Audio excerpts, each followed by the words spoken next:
Ganga on our Virat Hindustan Sangam social media channels. Today we are at episode number 275 and we will be discussing the fresh US tariffs and its implication for the Indian economy with Dr. Subramanian Swamy.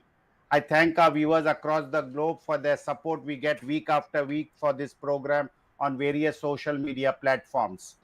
We will today pay tributes to a young girl from Assam, Kumari Kanaklata Barua, who became a martyr even before she was 18 years old. We have a short video on her. In the lush green village of Borangabari in Assam, a star was born on the 22nd of December 1924. Her name was Kanaklata Barua. She lost her mother at 5, her father at 13. But grief never broke her, it forged her courage. She dropped out of school to care for her siblings. Yet, her heart always beat for something bigger, Bharat Mata. It was 1942.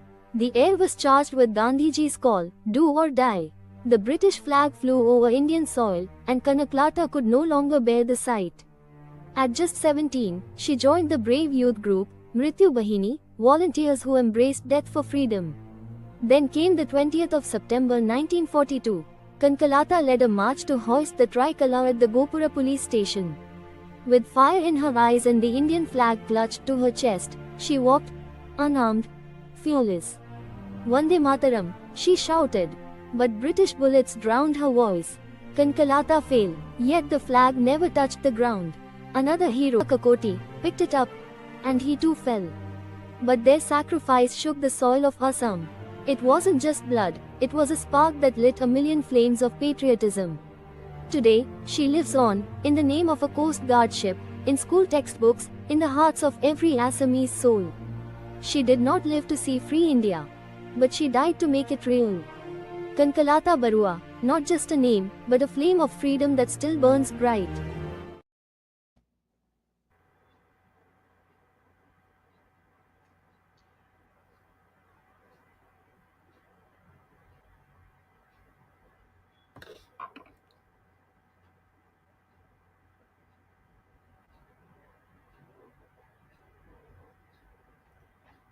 Virat Hindustan Sangam pays tribute to this brave girl from Assam. Over to Dr. Swamy to initiate today's discussion. Thank you, Jagdish. We are in a very interesting situation in our country, and in fact, in one sense, even the world. And that is the dealing with Mr. Trump, who is getting his way in many ways, but he's now taken on India, and India has to show that it will not crumble before him. Now, what he's saying is that, first of all, he is supporting Pakistan. And in the contest we had just across the border, I mean, Modi got a little chicken and he called it all off, and then they had a meeting and called it a ceasefire.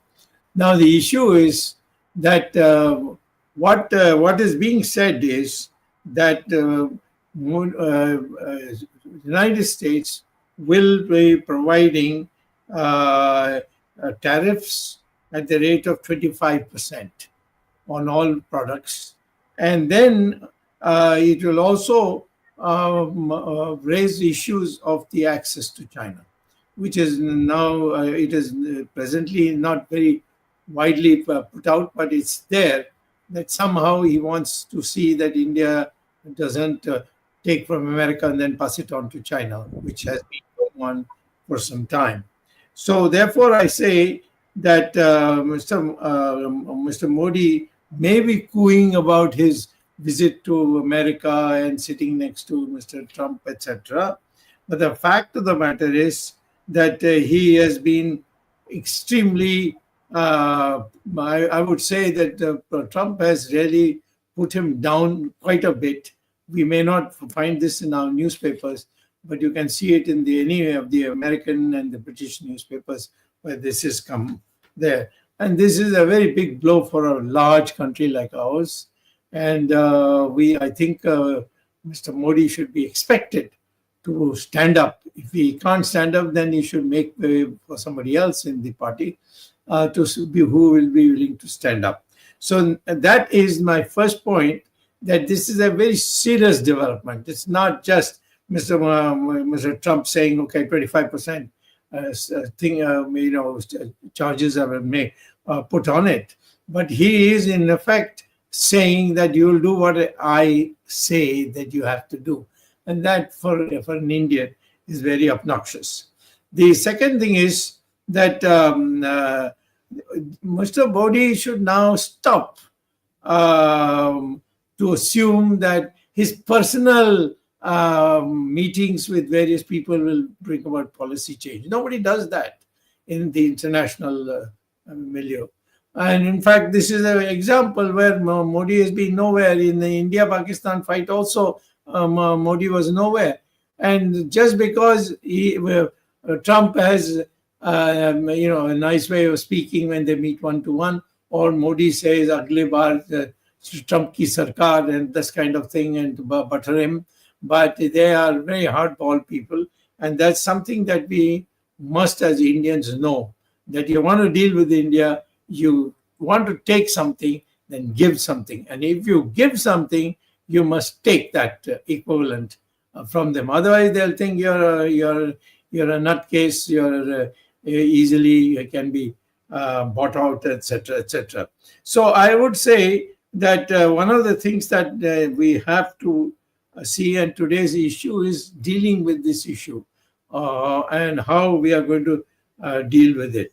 Now, I would like to say that one of the things is that Mr. Modi and us didn't realize that internationally there's no such thing as personal friendship. This personal friendship that he wants to show, I went here, I get drugged, put my arms around A, B, C, D, F, G, and showed how wonderfully is received and all that. All that is useless for India.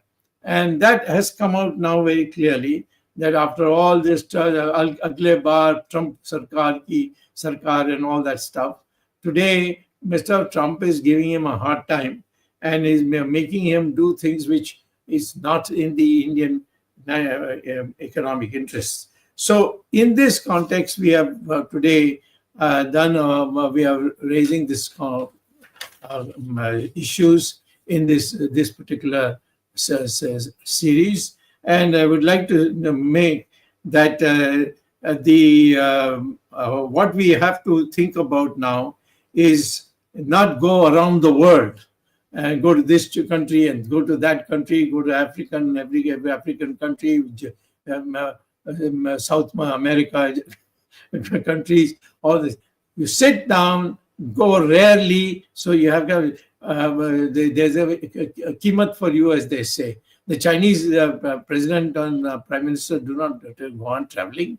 It's a very big country and a big demand, but they don't go roving around. And even Trump barely goes very far out from the United States. At most, he might go to Israel, but otherwise you will find him literally avoiding going on a daily basis to some foreign country. So we have to see that this foolish dream that Mr. Modi has, that he goes there, his charm will win people over, and everybody may shake hands with him and have dinner with him, but in the end, when the chips are down, they are as hard as nails, and that is what needs to be.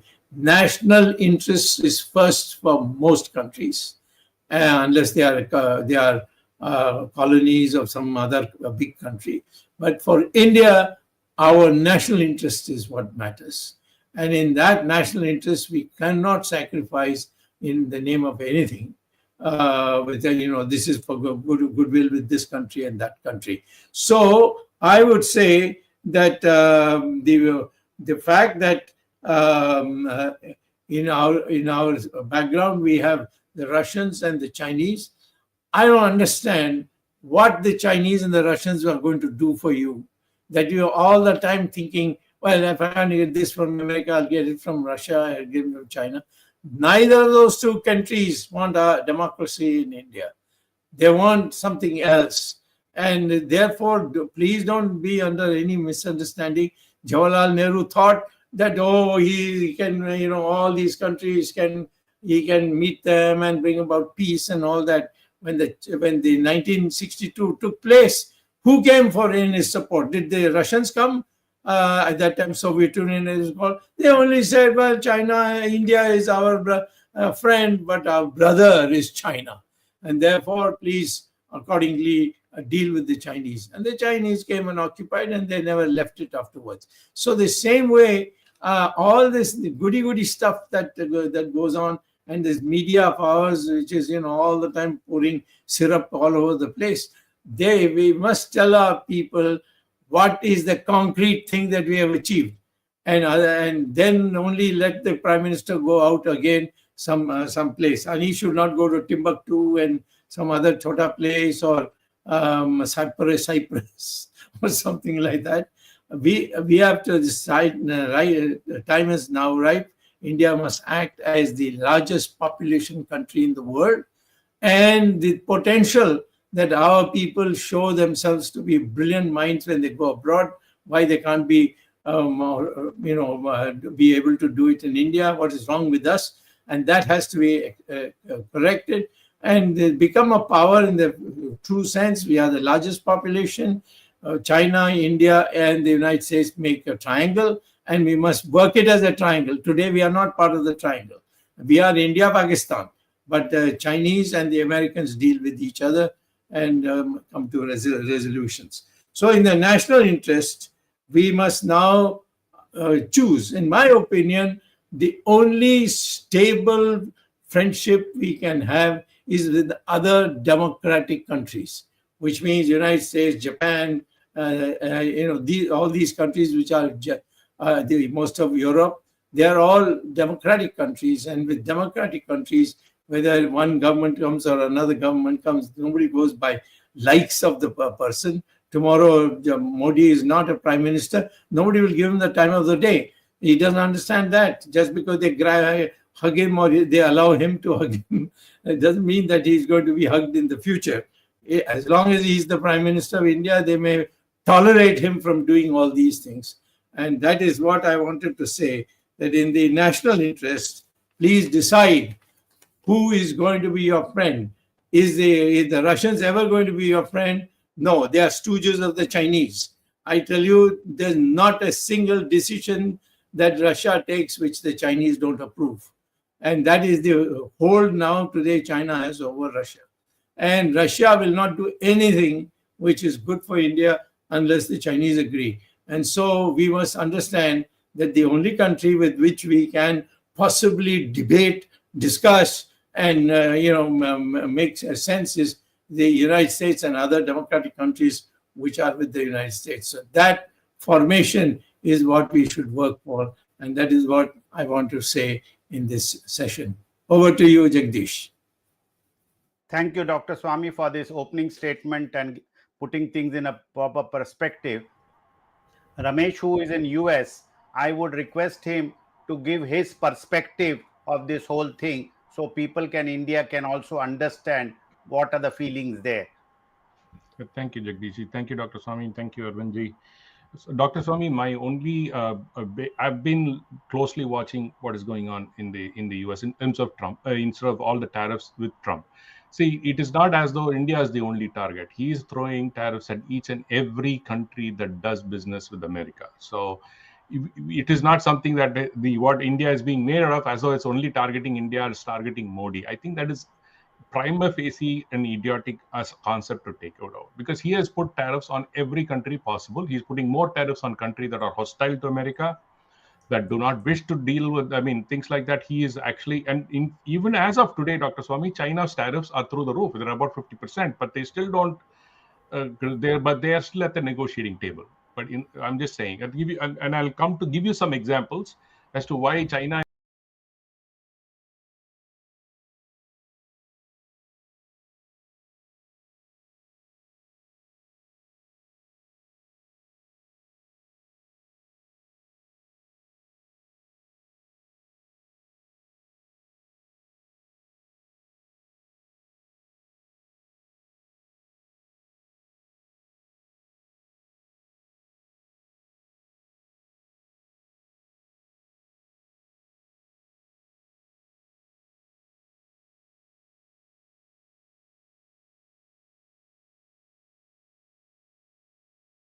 And let us look at what is at loss for India, because there is not, from America's perspective, the total trade, I'm just taking goods trade, leave alone IT services, I'm just goods trade is about $80 billion. The deficit is about $45 billion.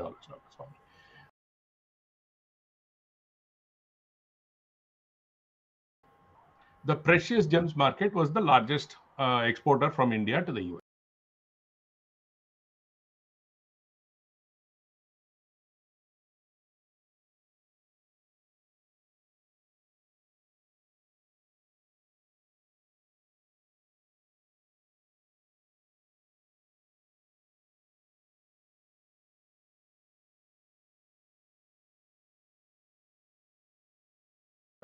It Yes. employs about 4.5 million people in India, specifically in your Prime Minister's friendly neighborhood, Surat. Okay. Now, this tariff of 25% is going to definitely impact them at some form. If the tariff of 25% holds, India, for its own, at least Modi and Amit Shah, to protect their own brothers and sisters in Surat, should at least start negotiating to at least, because they are very selfish. So I think they can easily take that thing and negotiate and something, at least to protect them. Let us see if that happens. In spite of that, if they don't do, I don't think the people of Gujarat, where 4.5 million people are just employed only, because Gujarat amounts to 85-90% of the gems export in from India. Rajasthan to some extent, maybe other places are all sundry. But major the gemstone business is from Gujarat. So that is going to be a severe impact in terms of vote bank for Modi if he doesn't do anything reasonable enough to help them. As of this year, the largest export has become electronics, out of which roughly, Dr. Swamy, it was about $12 billion export, out of which 7 billion was Apple alone. So again, Apple is also getting impacted by the tariff. But if India keeps doing this and saying, and all the unbucks and gunbucks and some so-called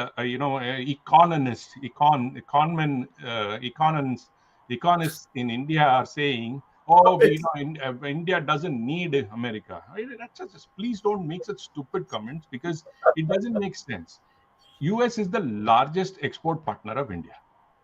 Okay, IT services, where I'm coming the crucial point.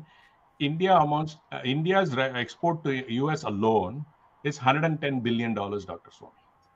Okay, out of the $205 billion of total, more than 55% of India's IT exports goes to America. So far, Trump has not turned his eye, he's not turned his attention to this IT services business, and hopefully he should not. Once he does his IT business, it is game over for India. I don't think India should push the envelope that hard to shut this thing down. Anything can happen. He can just say anything. Oh, fine. If you put export, whatever export, I'm putting tariff on it. That's it. No company in America will just why should I pay 25% more? The biggest advantage India has is the cost advantage. And why should I pay 25% more when a country like Ukraine or something else, they can start shifting stuff? Will it happen? The largest export employer of India is going to be in the IT services. And there are so many services that are dependent on the IT industry. All will collapse overnight. So India has to be smart in doing a negotiation. Let's look at pharma. $9 billion worth of doctors. America's 40% of the bulk drug business comes from India. Why should and so far they are not under tariff. Why do you force Trump's hand? Because he can shift any way you want. Nobody can predict. He himself cannot predict what he will do tomorrow. Why push that kind of a person? Who's the president? You can't do anything. You can shout as much as you want, but he's going to be the president for the next 4 years. India has to deal with him for the next 4 years. There is, unlike India, where suddenly they can pull the rug or do some nonsense. That doesn't happen in America. They have to be very clear. Trump and his antics or whatever he's shaping is going to be there for the next 4 years. So India should be smart enough. Why should India be smart enough? EU unnecessarily went and told Canada, saying that, oh, we will fight together, we will fight Trump's tariffs. Unnecessarily, they kind of, enthused Canada, and Canada started saying, oh, Trump, he doesn't know anything, he needs Canada. They did the same nonsense. Canada also showed all their jingoism and stubbornness. Suddenly, what happened day before yesterday, EU buckled, and they said, okay, I'm agreeing to 15% tariff with Trump.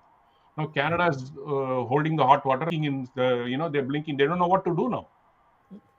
Canada's biggest export partner is America. There is nobody else. Nobody else is going to buy from Canada. Only America can buy. So all this nonsense, again, what reason why? Why 15%? all EU countries were imposing a 15% tariff on across the board on all US goods.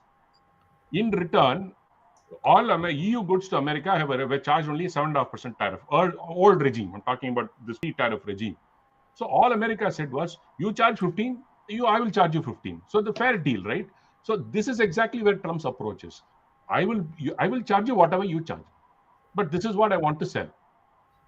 Of all of this, how is this wrong for Trump to say protect his country, which is America? What is wrong in that?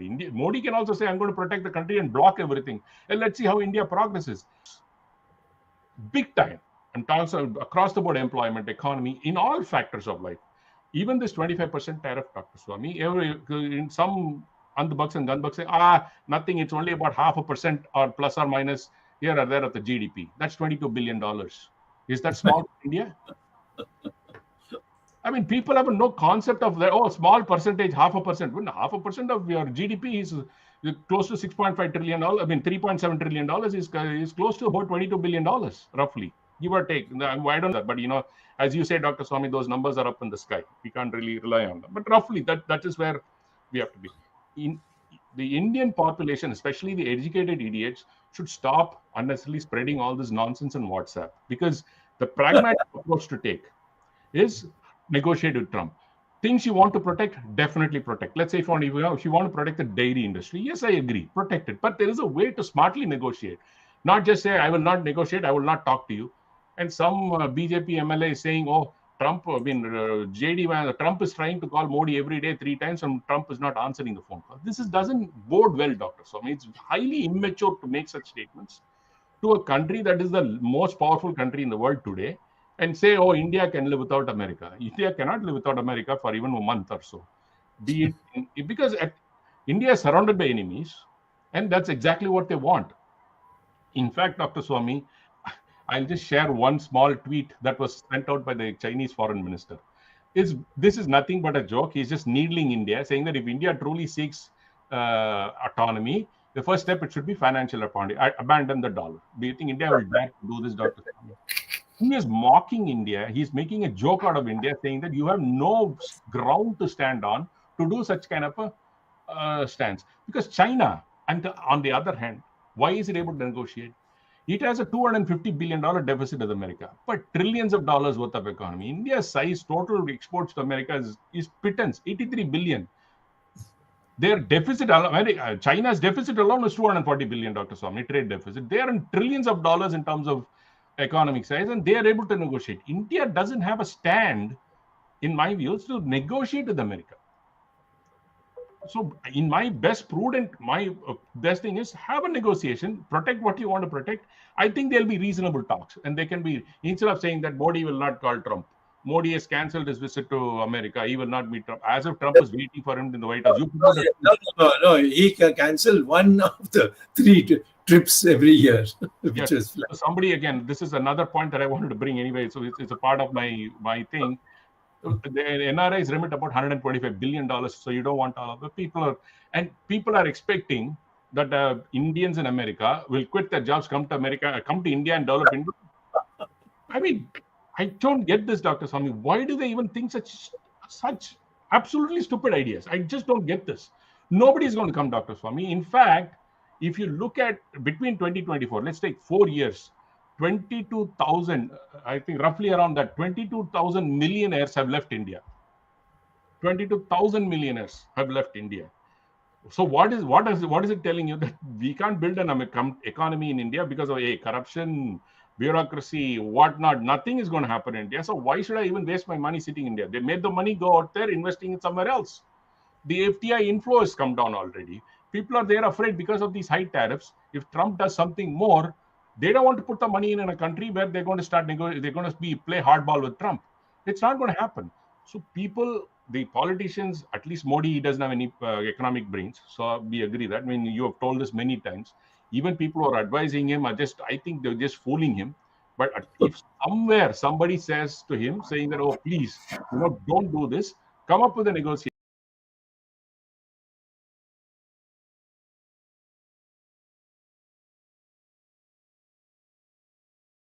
plan. Because non-negotiating is not going to win with Trump, Dr. Swami. I'm very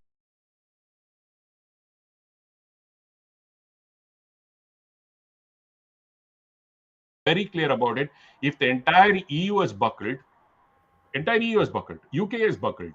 Pretty much half of the world is buckled. The only people that he doesn't want to negotiate are with Russia. He says, unless Russia stops the war with Ukraine, no negotiation. And he's saying, just because India is buying oil from Russia, I'm going to tack on another 10% as penalty for buying oil from Russia. So it ends up becoming 35% tariff.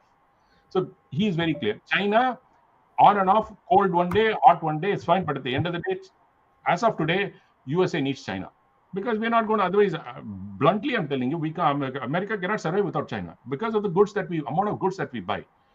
The example that I want, 1% tariff on China, I'll give you on Dr. Swamy. Well, let us take, if I want to buy, the way it has boiled down to is, earlier, the cost of good was $2, Dr. Swamy. 50% of that is what? Another dollar. So $3 for an American. What I pay $2 for something, if I'm paying $3, is not going to be a big deal. This is exactly what is happening in America. So people are ready to take a 50% tariff on Chinese goods because it's so inexpensive, so cheap that India cannot make those goods. So how should India compete with China? If they have the facility, if they have the industrial base, if they have the workers' base, if we have everything ready and says, okay, I'm going to compete with China and I'm able to manufacture the same pencil for same $2 or less than $2, and even if they impose a tariff on me, we are not at that level. India is not at that level. You know what? There was one comment saying that he wants to open agri sector. No, absolutely not. I'll give you one more example. This agri sector, Dr. Swamy. America says you're imposing a lot of tariffs on all our goods. What is America selling to India? Harley Davidson, whiskey, right? They want to open up agri sector. Let us take the first two things: Harley Davidson, whiskey, Dr. Swamy. Even if India gives them 15% subsidy, it will still be more expensive than any available motorcycle in India. I don't think Indians will be so stupid to say, I'm ready to pay more money and buy a Harley Davidson. Even in America, Harley Davidson doesn't sell that very well. Leave alone in India. Let's take American whiskey. You bring the whiskey from America to there, if you look at TASMAC, at least 90% of India are TASMAC people. I mean, TASMAC is just an example. They want liquor at the cheapest possible price. Do you think an American whiskey will sell that hot cakes in India, Dr. Swamy? It is stupid idea. Agri sector. They want to say American crops or American seeds. You put some restrictions, no problem. You say, okay, there are some restrictions, just as America doesn't allow seeds from anywhere else in the world. Reciprocative, you put. Even if American seeds come to India, Dr. Swamy, the price of those seeds would be 4 times what you're getting in India. So which farmer will be stupid enough to go 4 times and buy those seeds? I mean, the arguments, just because it is saying something, open up the sector, we have to be careful. You protect your own interests. If agri suppose, then protect that. But you should not say, okay, I'm protecting, I'm going to block everything and nothing will happen, I will not negotiate. That is not a smart way to negotiate. That's not what a businessman does. So I will end with that, Dr. Swamy, and then hand it over to Arvind ji. Thank you Ramesh ji. Arvind ji, मैं आपसे कुछ कहूंगा कि आप हिंदी में आपके विचार रखे. यस, धन्यवाद जगदीश. ये इतना महत्वपूर्ण विषय है कि भारत की अर्थव्यवस्था पर एक चुनौती आ गई है. पहला मैं कमेंट ये करना चाहूंगा, अभी तक जो पिछले 11 साल में हमने देखा, हमारे प्रधानमंत्री जी नरेंद्र मोदी जी के कार्यकाल में जो बीजेपी के भक्त हैं, रमेश जी ने अंधभक्त नाम लिया उनका, जो बीजेपी के अंध फॉलोवर हैं, जो उनके फॉलोवर आ रहे थे कि भारत का प्रगति ये हो गई, दुनिया में भारत का नाम हो गया, भारत सबके सामने खड़ा हो सकता है, भारत आत्मनिर्भर हो गया, भारत विकसित भारत की तरफ जा रहा है.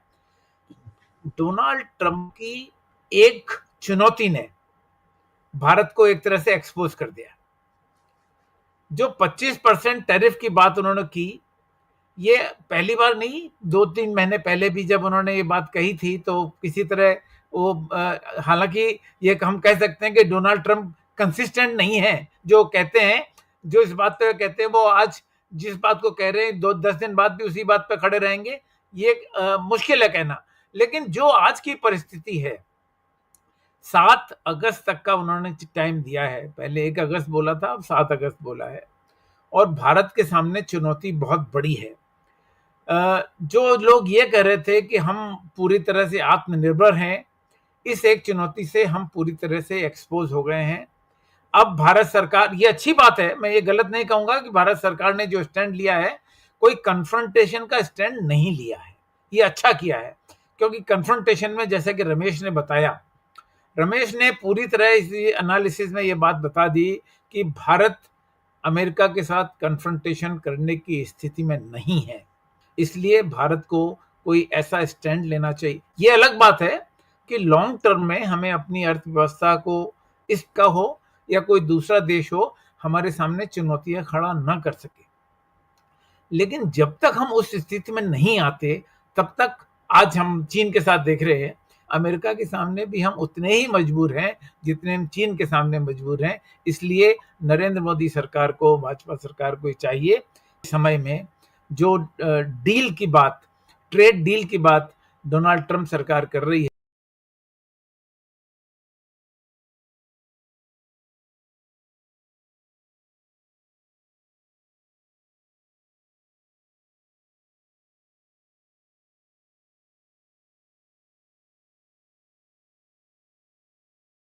है, हमें किसी तरह एक कंप्रोमाइज करके किसी तरह इस रास्ते से बच निकलना चाहिए, जब तक कि हम अपने आप पैरों पर खड़े होने लायक ना हो जाएं। हो सकता है उसमें कई साल लग जाए।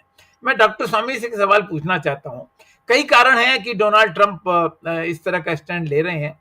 एक जो डोनाल्ड ट्रंप ने कारण बताया है, वो कारण उन्होंने ब्रिक्स का भी उन्होंने इसका जिक्र किया है।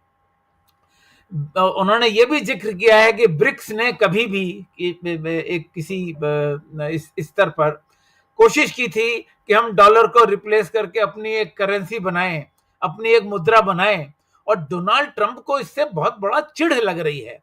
और ये एक कारण है, मैं ये नहीं कह रहा हूं यही मुख्य कारण है। दूसरा मुख्य कारण जो है, मैं दूसरे सवाल के रूप में पूछूंगा।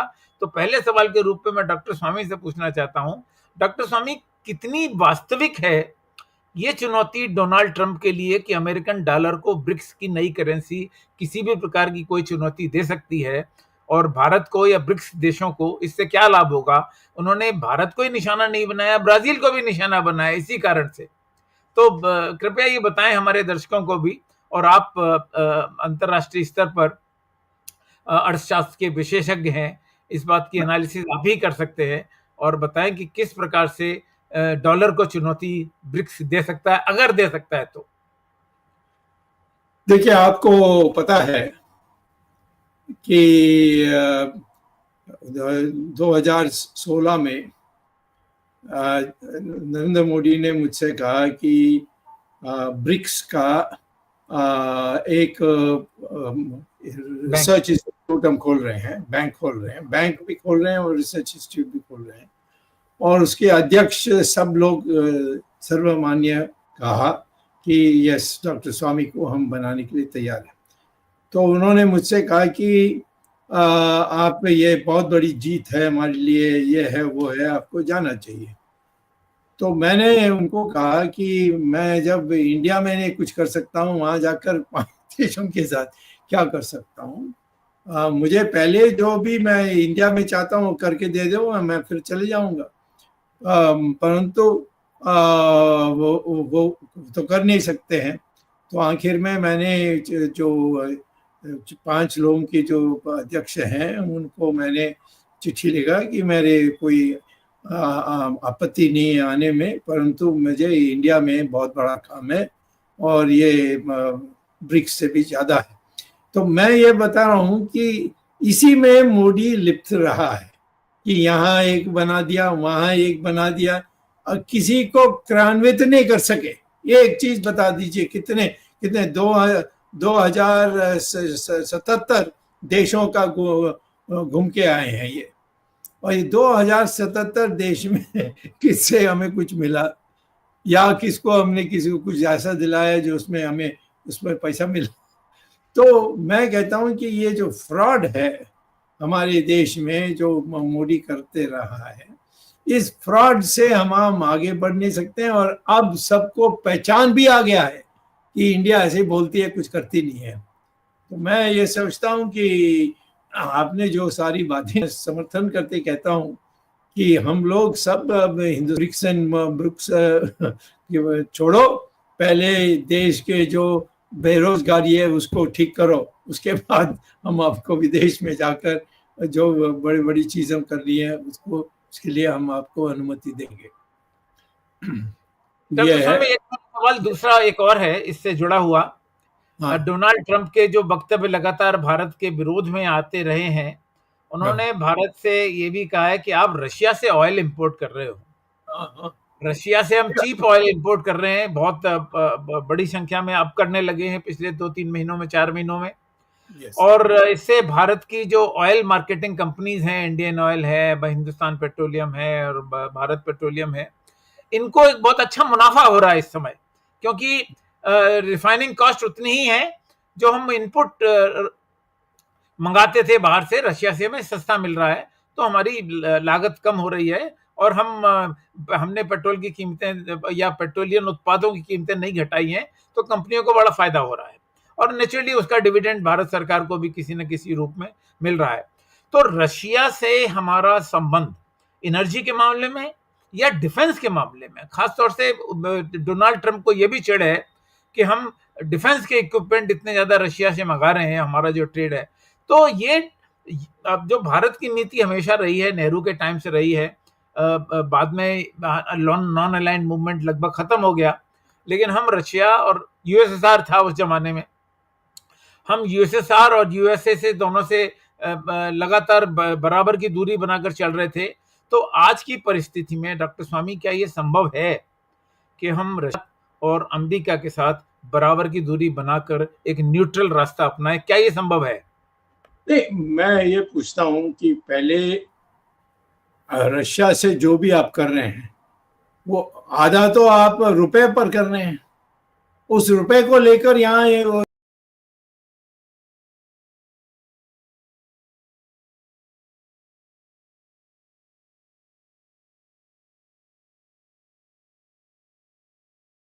सारा देश में, हमारे देश में जो जिनको पैसा देना है चुनाव के लिए उसका उपयोग कर रहे हैं। ये तो मैं जानता हूँ, आप भी जानते हैं।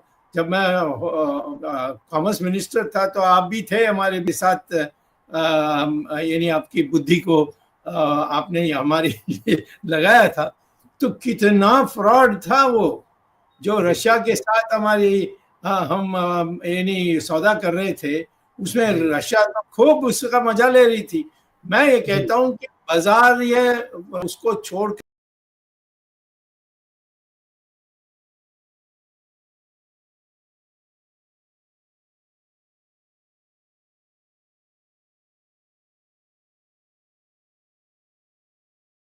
कभी इससे लेन देन करना कभी नहीं करना चाहिए एक देश को। अभी क्योंकि उसमें जो रूस के लोगों की पसंदी लोग हैं उनके लिए मिलेगा, जो नहीं है उनको नहीं मिलेगा, ये ऐसा होता है।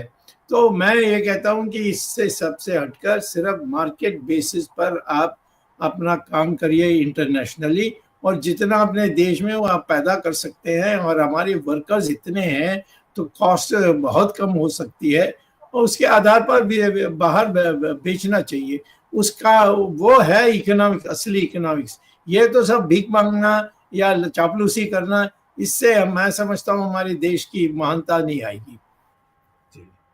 और स्वामी जी, इसी श्रृंखला में मेरा अंतिम प्रश्न, last question is about what should be done for India's export wherever, जहां पे हम अमेरिका को एक्सपोर्ट कर रहे हैं। जाहिर है कि 25% टैरिफ लगाने के बाद कई चीजें महंगी हो जाएंगी, और जो भारतीय समुदाय, खासतौर से 40 लाख लोग और प्लस लोग जो भारतीय अमेरिका में बसे हुए हैं, वो भारतीय उत्पादों का इस्तेमाल करते हैं। भारत का जो एक्सपोर्ट होता है वो महंगा हो जाएगा, तो उनका भी इस्तेमाल कम हो जाएगा, और इस्तेमाल कम हो जाएगा तो रमेश ने रेमिटेंसेस की बात की।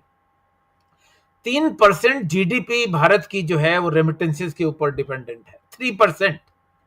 और अगर रेमिटेंसेस को चुनौती मिलती है, रेमिटेंसेस कहीं भी कम होते हैं, जो पूरे रेमिटेंस भारत में आते हैं तो उसका लगभग 28 से 30% यूएस से आता है अमेरिका। तो ये बहुत बड़ी चुनौती है, और ये तो संभव नहीं है, जैसा कि रमेश ने बताया, मैं फिर उसी को उद्धृत कर रहा हूं, it is not possible for Indian American to or Indian NRI जो अमेरिका में बिजनेस कर रहे हैं, जॉब कर रहे हैं, उनको वापस नहीं आ सकते वो एक दिन में के अंदर।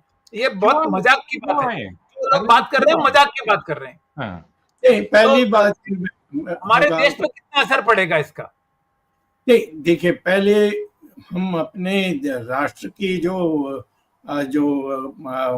प्रभुसत्ता है और जो हमारी जो क्षमता है उसको मजबूत करने की आवश्यकता है।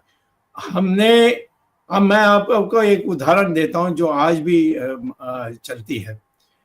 1962 में जब चाइना ने अटैक किया इंडिया को, तब रशिया ने क्या कहा था, उस समय सोवियत यूनियन उसको कहा जाता, उन्होंने कहा कि आप तो हमारे मित्र हैं बट चाइना तो हमारी भाई है, तो इसीलिए हम क्या मदद कर सकते हैं।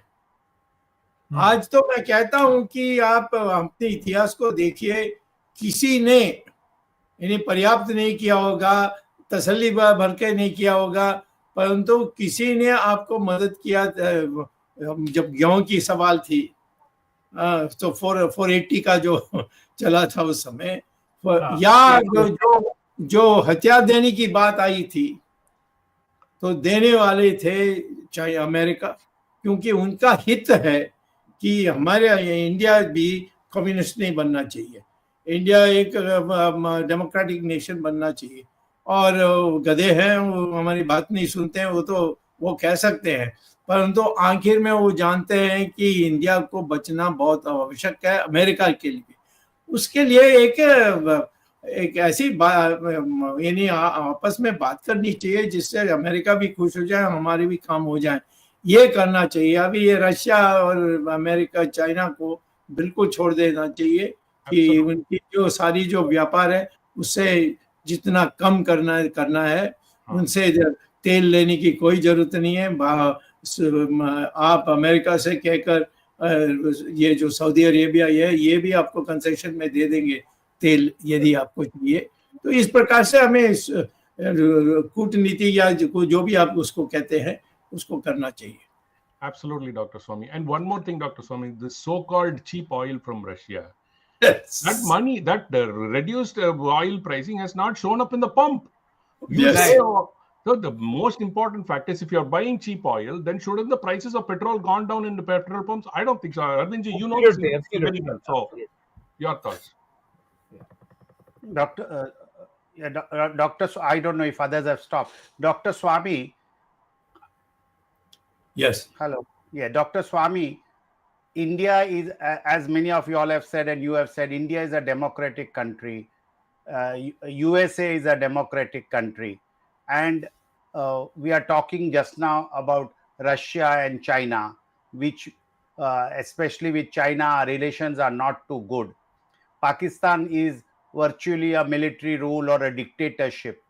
In the overall scheme of things, in the last 50 to 70 years, what you think has gone wrong? Why could a democratic country like India not have a proper self-respecting tie-up with a country like US? Because you find lot of Indians who have gone to America and settled down. You would hardly find any Indian having gone to Russia, settled down there, or gone to China and settled down there. So even on people-to-people basis, Indians are more settled in the US, and a lot of Indian NRIs are perhaps there in the US. So why can't USA and India be natural allies? And what you think has gone wrong in the last 75 years on this issue? Because it's not today just the tariff. Democratic country, largest country, a rich country, we could all have a good working partnership. But what you think has gone wrong and what can set it right for the coming years?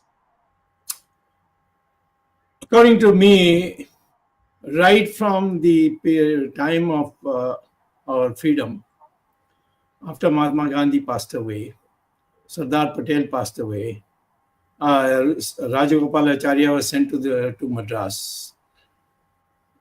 The left-wing fashion of Jawaharlal Nehru and all his right-hand men like Krishna Menon, etc., they were all leftists. They were pseudo-communists, you may call them anything. And this 5-year plan, why this 5-year plan was done? Because we were imitating the Russians. So all through, even though we are a democracy, therefore, it didn't prevent the people in power to be leftists. Even Mr. Atal Bihari Vajpayee once told me that we cannot take a stand of market economy. We have to know that there's a very strong view that our country's economy should be based on what he called as he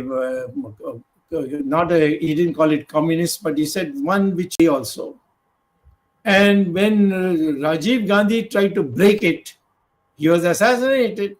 We still don't know who was behind it, but we do know a left-wing organization called the LTT killed him. On that, there is no doubt. And we also know that when the Manmohan Singh government came, the first person Putin invited to power Russia was Sonia Gandhi.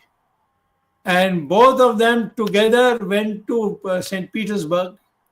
And from there, they went to a small town where Sonia Gandhi's father, who was in Hitler's army and was arrested and put in jail, she wanted to go and see that. But Putin arranged for it.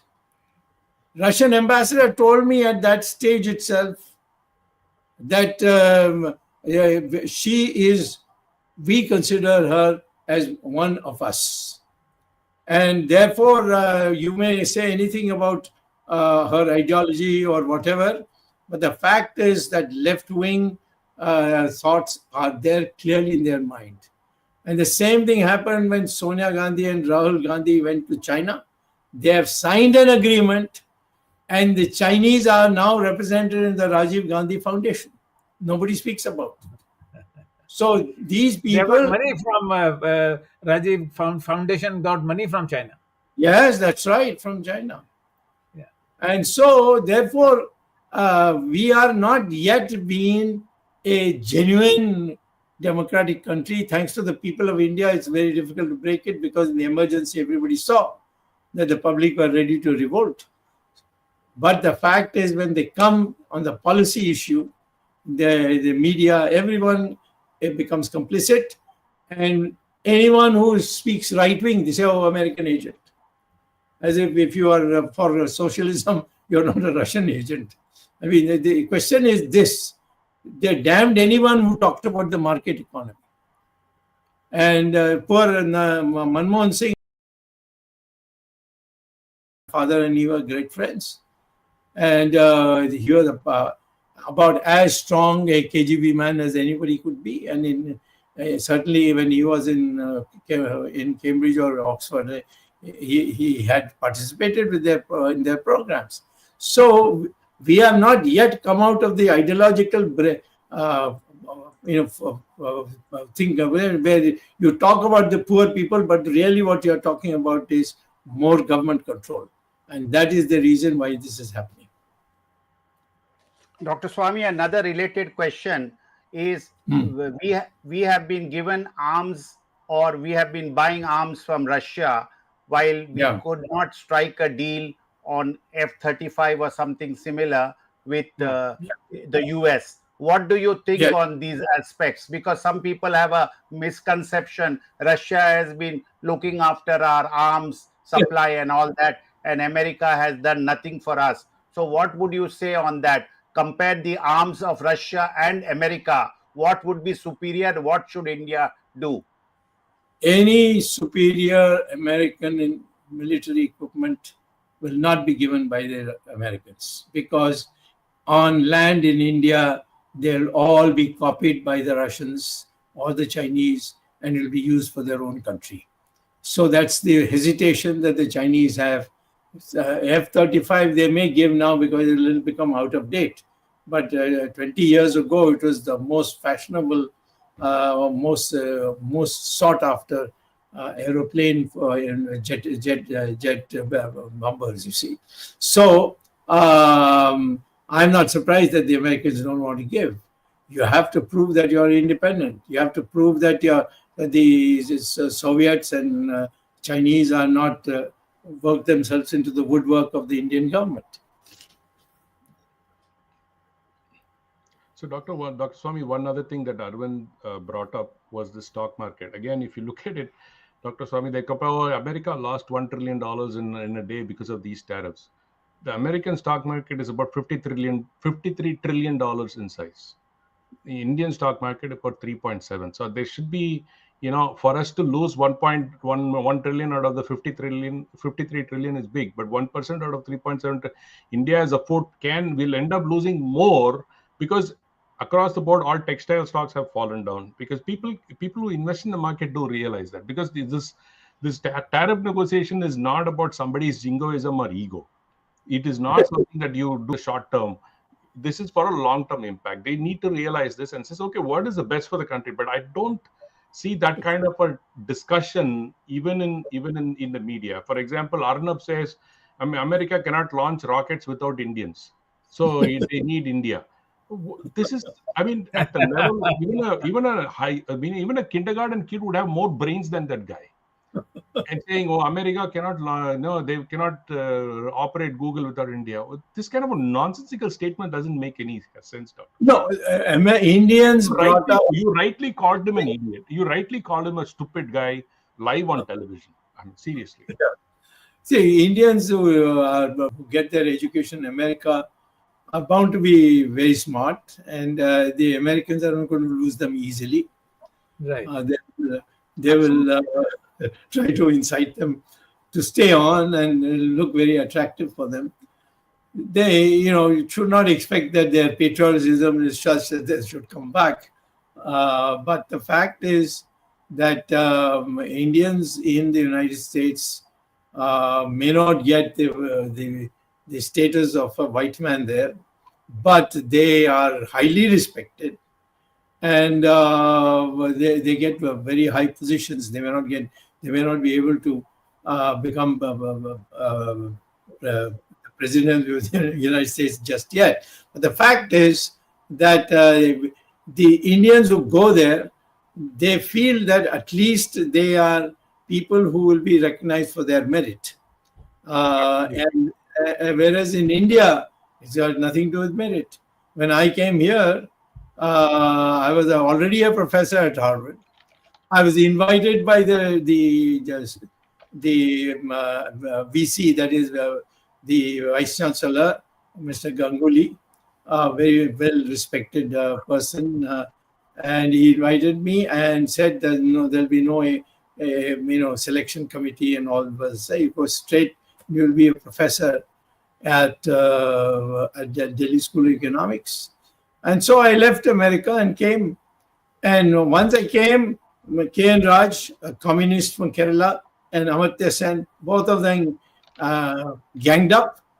And they said, no, he's too young, you can't suddenly make him a full professor. Now, I had a professor's rank position at Harvard. I'm not going to come and become a reader in India.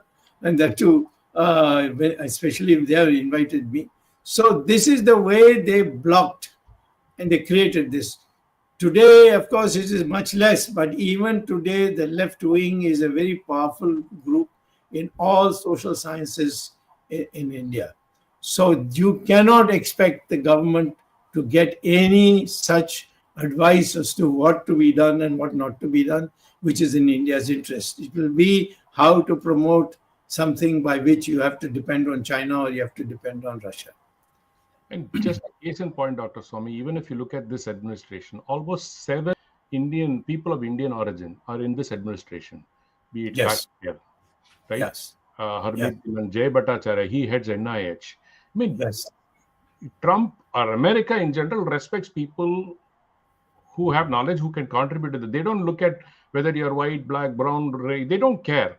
Are you able to contribute to the country? And they are. And look at how many companies in India have an American CEO, Dr. Swamy? White CEO? No. But that is subject to the fact that you will not apply to become the president of the United States. No, president is obviously, it is the same with any country in the world. You can't have an immigrant become the president or the leader of the country. But I'm just saying in general, the concept is, as you highlighted, America values merit. Yeah. What is important. That is, at below power level. Yes. yeah. I mean, it is very clear, and I mean, politics is separate because everybody suffers idiots in any politics, irrespective of the country. Everybody suffers idiots, but in trying to say I will fight America or I will not negotiate is not the right stance. As even Arvind said, That I agree. you should And not the present context with America, China breathing down, with Pakistan playing double, Yes. and Russia dubious. I think we should have a formal understanding with the Americans. Correct. And Yes. Trump saying they're supporting, I'm telling you, I knowing Trump, Dr. Swami, he can abandon Pakistan like a drop of the hat. Yeah, that's it. 5 minutes. I am telling you, it is his way of negotiating or sending signals to India. Don't act too smart. Okay. Yeah. He say, I'm going to pump oil through Pakistan and maybe India will buy oil from Pakistan. I won't be surprised if India does that, because after all, they're playing cricket with Pakistan. Buying oil is nothing, no? So India, from a self-respect standpoint, that's what I would say. I'm not talking about the entire country. I'm only talking about the political dispensation. They have no self-respect. They want self-respect for the entire country. You don't deal with Pakistan. I won't buy Pakistani goods, no water, all this nonsense, but they'll play cricket.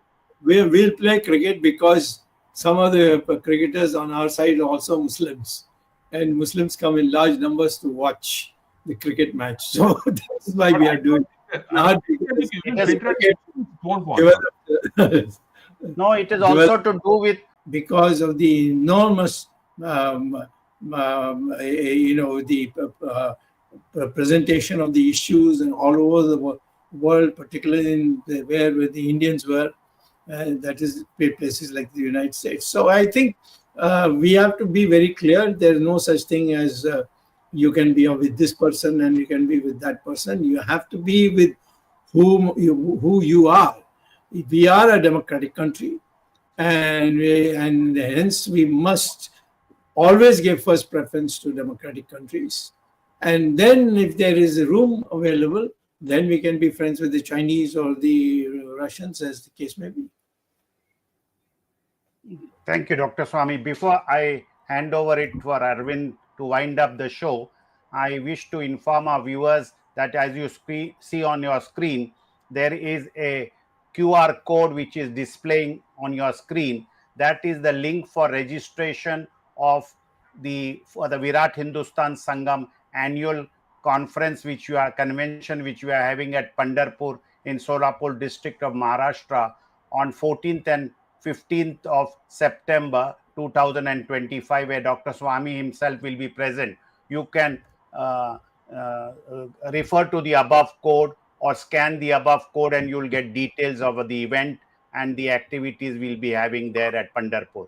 Over to Arvind Chaturvedi. Thank you, Jagdish. This has been a wonderful discussion, and more so in the light of the action that government is contemplating to face or counter the announcement of 25% tariff by US President Donald Trump. Dr. Swami, who has been expert in this area and who has lived in US for a number of years, and in fact taught them, and Ramesh Swami, who is still in US, and he has presented the Indian perspective. Thank you both for providing this narrative, what Indian government should do and what are the implications of this 25% tariff. As I said earlier, it's a big challenge for government of India, and Indian government at this stage cannot afford to confront the US. It has to be a negotiated deal. The US delegation is visiting India maybe after 3 weeks, on 25th August. The US trade delegation is coming to finalize the deal, and I hope government of India will take a balanced stand and have a no confrontation with America, so that our economy doesn't suffer. Thank you, Dr. Swami. Thank you, Jagdish, for being with us, and also the technical team led by Ashish Shetty, Swaminathan, Tejas Navalgul, Gadgi Rakesh, Ishwar Iyer, Ajesh Nair, and Gurdat Shetty. We will be meeting again next Sunday with a new topic and Dr. Subramanian Swami. Thank you, viewers, for supporting us so long. And as you know, as Jagdish has already said, in the September, we are going to have this convention in Pandharpur. We expect a large number of VHS members to join us. So till the next Sunday, we meet at 8 p.m. Indian Standard Time with a new topic. Till then, Namaskar, Jai Hind, Jai Shri Ram. Jai Hind, Jai Shri Ram. Jai Shri Ram.